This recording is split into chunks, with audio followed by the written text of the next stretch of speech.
Let's do that. Okay. Yeah. So repeat what you said. What I said was, if you're having problems getting hold of anybody, you call them and call them like two times, three times, one right after another. And they don't know what it is. Is it an emergency? What is it? Who's trying to get hold of me? If they don't answer, then what I do is I send a text because most of these calls are on their cell phones. Almost everybody now is on cell phones. I send a text and I go, "Hey, Joshua, are you there?" And so they go, "Wait a minute, this guy knows my name." And they'll answer and they go, "Who is this?" And I'll go, "It's Nick. I'm trying to get hold of you. I'm going to call you right now." Then I wait about 30 seconds and I call. And this worked yesterday and they picked up the phone. So, yeah, if you're having problems getting hold of people, just another little trick. Yeah. And you said no voicemail. No voicemail. I would not recommend leaving voicemail. Reason is because if they listen to your voicemail, then they will know your number. And Mm. if you don't want to talk to realtors, they will never respond to your number. Remember the one guy who you were trying to get hold of, and then you think he blocked your number? Probably he did, right? I mean, Yeah. uh, but always like if they don't answer, call three times. If they don't answer by third time, don't bother calling fourth time because they're probably busy. But the idea is actually when they see the unknown number, calling them three times and it's local number, they may think, who knows, maybe it's a kid's school or something, some emergency, maybe their spouse is trying to call, like, who knows, right? So people have different ideas when they see the same number calling three times. So that's why it's important to to the steps. So first time they don't answer, second time, third time, do not leave a message, and then you can text like what Nick is saying, which is good. Hey Josh, is this Josh or is this Jennifer? Because then they will respond unless it's wrong numbers. Then at least you will know that's wrong number. Mm. And then after they say, yes, who's this? You say, it's Carlos. I'm trying to get a hold of you. I'm going to I'm call going you to call right you right. now. I'll call Yeah, you right now. I'll call you right now. yeah, and Okay. then you call. And of course, if they don't answer in the morning, then you try again in around noontime or around in the afternoon. The best time is, um, I mean, if you, for example, placing ads online. Hey, Malcolm, nice to see you. Hi, Now, Malcolm. yeah. Um, it's if you're placing ads, for example, in Craigslist or some. So the best time is 8:30 to 9, 11:30 to 12, and 5 to 6. These Mm. are the most um, these are times when people have most likely are free, right? So if they go to work in corporate America, typically start from 9. So if you call them between 8:30 and 9, so you can catch them before they go to work. Lunch hour 11:30 to 12, maybe Mm. 11:30 to 1, roughly, and then 5 to 6 when they're on the way back home. So typically people have more time to talk when they're driving. When they get home, if they have little kids, if they're cooking dinner or whatever, so they get crazy and they will not talk to you.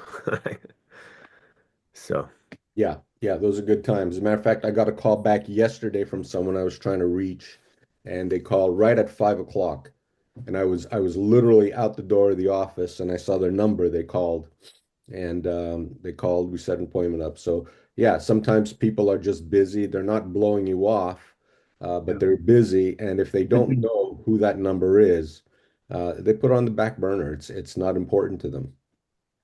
right. Could I ask about for fresh expireds, is it best to call them? I've seen times like it's best to call them at 7:55. Best to call them right at 8 o'clock. And so I guess my concern is, when I'm calling for sale by owner or cold calling, I'm calling at 11 o'clock in the morning, and I hear that's too late for fresh expireds. However, I'm not sure if it's if you got a concern about bothering them at 8 in the morning. Honestly, if you ask me, I wouldn't even recommend calling fresh expats. They're getting bombarded with the phone calls. They will Mm. probably get between 50 to 100 calls, postcards, letters, text messages from realtors. 50 to Mm. 100. So you're gonna be just part of statistic unless your message is extremely good and they cannot resist to call you. So I would rather go with a different route, and there's plenty of expires. Don't worry, so you're not gonna miss anything out. I will go other route, which is 3 months and older. They're not getting barely any calls or text messages after 3 months, Yeah. even after 2 months. But if it's somebody's freshly expired, the same day they will get. As soon as you change to pending or cancel the expired, they're gonna be getting phone calls from agents, And by the VAs from time you Philippines. call at 8 in the morning, by the time you call at 8 in the morning, and I know this for a fact because I worked at Keller Williams and they drum this into your head. You start calling at 8 in the morning. By the time you call at expired, you're probably number 10 or 11 or 15 or 20. Okay. Yeah. Even at 8 o'clock in the morning. So if Wow. put yourself in their shoes. If somebody called me, if I'm getting 20 calls, I just turn my phone off at 8 o'clock in the morning. I'm like, what's going on here? You know? Yeah, So yeah, yeah. I know for a fact because I was selling my flips and I let it expire, and I get bombarded with phone calls Mhm. as a seller, right? Yeah. So I wouldn't even bother that. So go after 2 months expired and Much too much. use the YouHomeBits script. Yeah. Thank you. I don't know who iPhone 2 is. Who is iPhone 2? Identify yourself. Oh, this is Nina. Ah, Nina, hi. So Hi. Good you morning. iPhone 2 today, not Nina. But okay, so do you guys have any questions? I mean, we're keeping this role play trainings for 30 minutes, so to be more productive and then go straight to the point. We wanted to discuss any problems or issues you have reaching out to buyers and sellers, trying to schedule listing appointments, trying to convert the listings, trying to convert the buyers. Do you have any concerns, any issues yourself?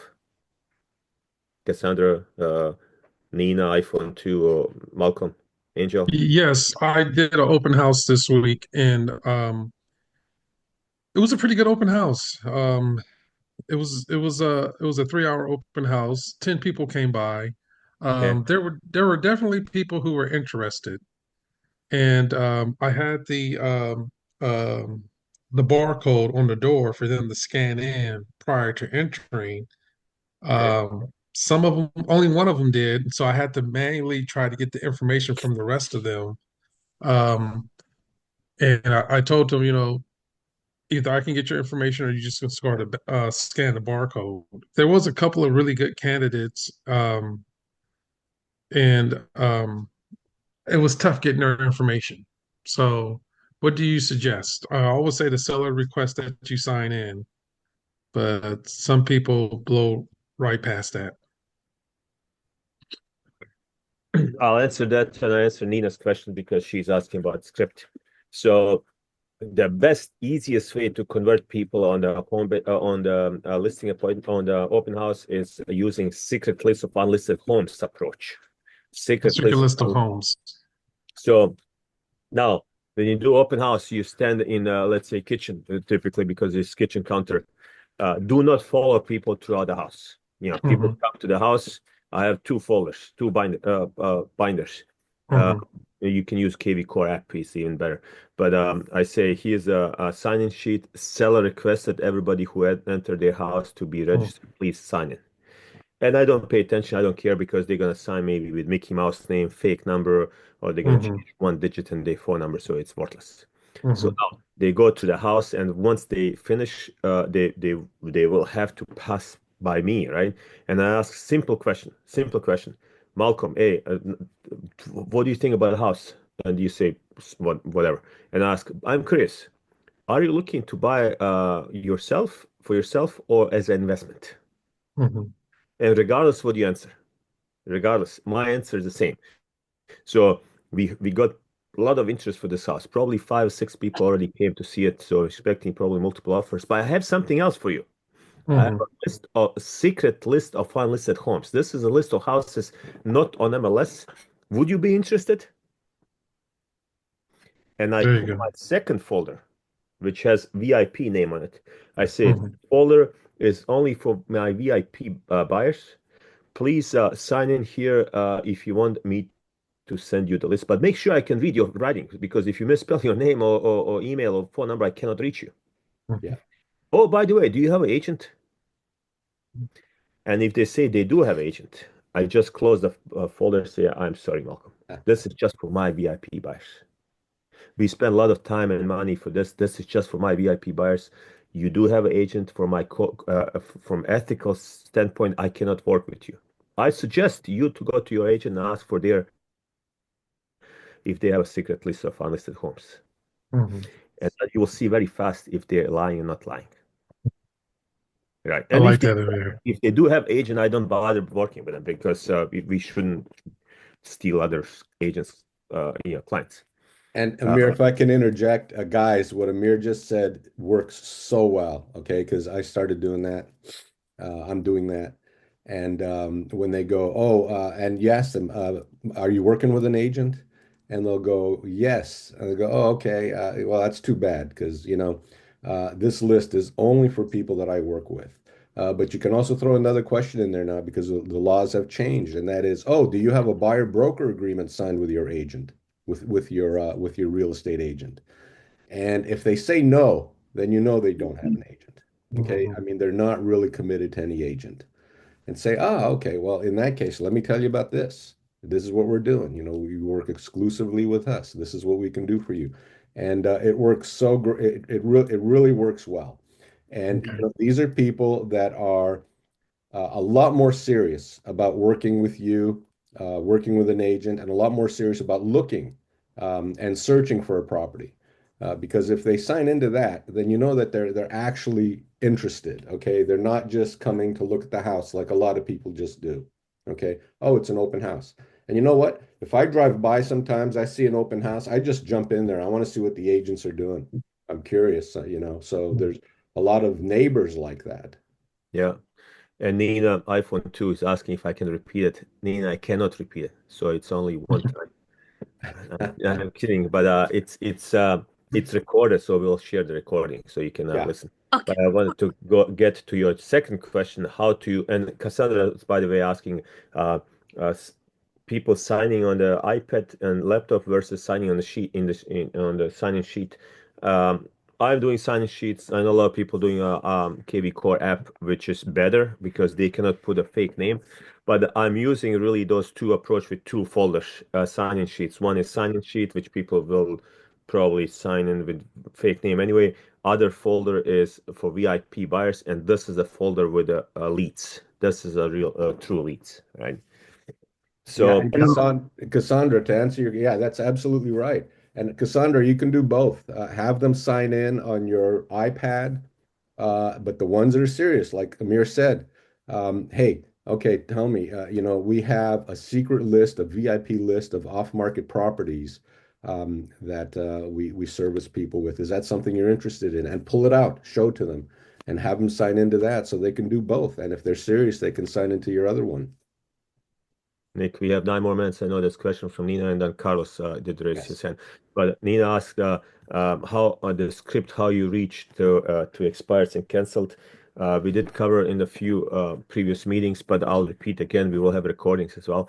But you call expired and canceled there's different scripts, but you also have to think about what other competition is doing. So everybody's calling expired cancel with a similar script. I have a buyers for you. I have a perfect marketing. I can sell your highest house for highest possible price. All that. Now, if you call them, say, "Hey, I saw your house expired." Actually, I call you, Nina. Hello, is this Nina? Hello, did I lose you? Oh, Hello. I'm here. I'm Yeah, here, Ablis. okay. I saw your house expired 3 months ago. Is it still for sale?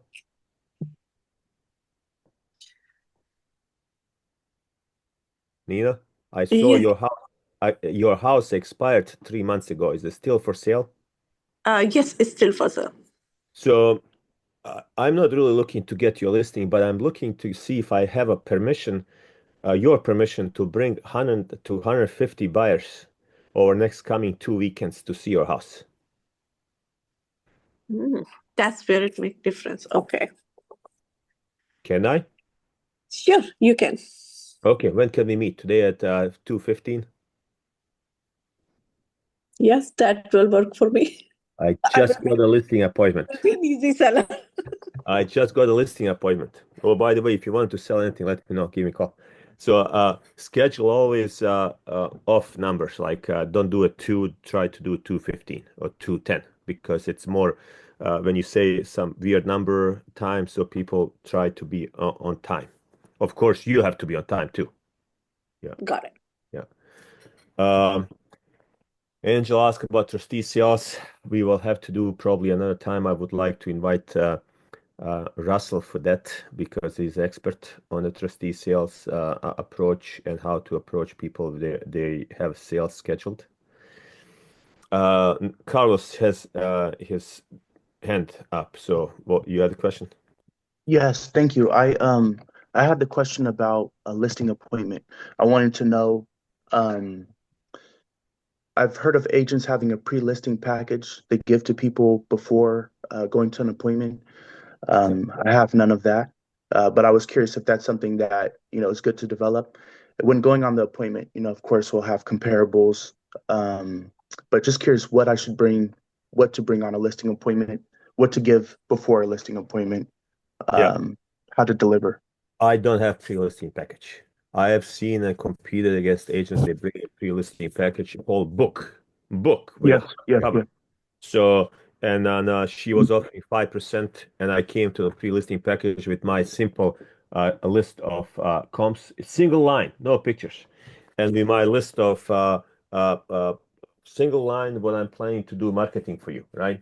So, and and I got 7% this, my marketing campaign. So these 2 pages I brought to the listing appointment, and I'm getting 7% listings. Before now it's 4.5, right? Plus 2.5 a buyer's agent commission. And the idea is actually you go to listing appointment. It's a specific way how to do it. Of course, I'll do it this way. So whatever I have in my hand, so my folder with all these forms, always bring the listing agreement with you. I mean, I know some agents going to listing agreement appointment without listing agreements, which is kind of crazy. Digital, Amir, digital or hard copy? Print hard copy. Yeah, Print print. hard copy. I just printed today, so I have one listing appointment today around 1 o'clock, whatever. So, and then you go there. Can I leave this on the kitchen table? I asked the seller, and then I'll leave on the kitchen table. And can you show me the house? And now I'm going to the house to see the house, but I really don't care much about the house. I care more about conversation with the seller while we walking to see motivation. Mhm. Why are they selling? And what is the goal and plan if we sell today, meaning closing in 30 days, do they have a place to go? And then when we go back to the kitchen table, and the reason I'm leaving kitchen table because I wanted to get back to the table, not on the living room sofa, whatever, when I'm sitting here and the seller's, I want close proximity there. And then we go to the listing presentation. My listing presentation, first question, what I ask them, what do you think is your house worth? What do you think is your house worth? I wanted to see their expectation. If the house is 500,000 and they say 600,000, then I see already in my mind they're not reasonable. If they go close to the 500, or some cases they go say I think it's 450, and then when I tell them really it's 500, then you have a winner right away. But if they are around 500,000, then we go there. So I say similar house is selling for 500,000, you're expecting 550.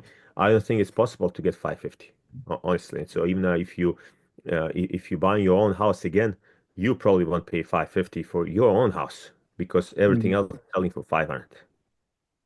And I'll go to the one line comps. One line has active comps, pending comps, and closed comps, and then we go through the numbers together. The reason Mhm. is why I'm not printing the pictures because people are getting sidetracked with their comps and pictures, right? So Mhm. maybe they just remodel the kitchen and they say, "Hey, look at this kitchen on this comp. It's 30 years old. My kitchen is Mhm. my house is worth $20,000 more, right? Or whatever, right? So people getting sidetracked because my front door is pink and their front door is purple. Pink is more Mhm. valuable. I was reading online. Yeah, people getting crazy ideas in their head, right? So that's why I don't have pictures. I have Mhm. only line items, and I say, okay, this house sold for 520. We really need to go online to see how comparable this is. But it's much easier, and I know some of you went with me on a listing appointment. You have seen like Angel, you did, and Karam, and Nick. We went together, so it's almost a similar conversation. Of course, you have to adjust because sometimes you have different clientele, different buyer Mhm. sellers, right? Yeah. Yeah, Amir, so Amir, that's so you can and yeah, I agree with Amir because you can give them information overload. Okay, and I know there's a lot of marketing techniques out there for listings, but I like Amir's simple approach. Okay, Mhm. some people they go way too far, just too much Yeah, information, and Amir.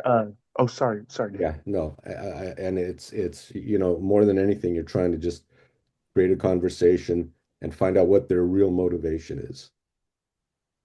Amir, would you be willing to show me as well the your outrageous marketing plan? yeah. I'll send it to you. Yeah, I'll Thank send. you. Yeah. All right. Sounds good. 1 minute left, guys. Hopefully this was helpful. We will be recording this, assuming Nick and I don't forget to click the button. Now, But we will compile all these recordings and edit to hopefully for everybody to be more successful. But Thank you. um, I would highly encourage coming to these Tuesdays meetings. They short 30 minutes, so we can test and exercise and train these scripts because everybody has their own ideas, and the more we do, the better. I mean, doesn't matter how good you are. Michael Jordan was training every day, right? So we Mhm. need to train at least once a week, right? Yeah. I mean, all right, sounds good. Thanks, guys. okay, Thank guys, you. have a good one. Thank you. All righty. Thank you, everybody. Good to see you, Malcolm. Good to see you, Nice to Nick. see you too, Carlos.